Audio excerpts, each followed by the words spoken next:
நடுத்தர மக்கள் பயன்படுற ஒரு நோக்கத்துக்காக தான் நம்ம எல்லாருக்கும் பொதுவான ஒரு மரத்தில் செஞ்சுருக்கும். ஆனால் இதில் இது வந்து தோஷம் தெய்வத்தை எல்லாம் பண்ணிட்டு தான் கொடுக்குறோம். ஆனால் இதை எடுத்துன்னு போனால் தோஷம் வந்துடுமோ?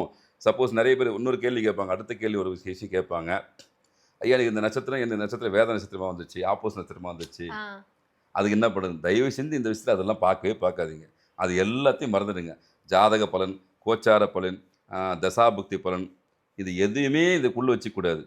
உங்கள் பிறப்பு நட்சத்திரம் எதுவோ அதிலிருந்து வரக்கூடிய 2வது நட்சத்திரம் உங்களுக்கு சகல சம்பத்தையும் கொடுக்கும். அந்த பொருட்களை நீங்கள் தொடர்ந்து பயன்படுத்தும்போது உங்களுக்கு 100% வெற்றி கிடைத்தே தீரும். மாற்று கருத்து கிடையாது.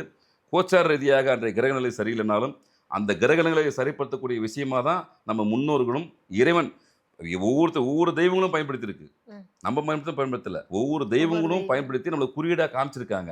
ஆனால் வெற்றி நிச்சயமா கிடைக்கும்னா கிடைத்தே தீரும். இதில் மாற்று கருத்து கிடையாது.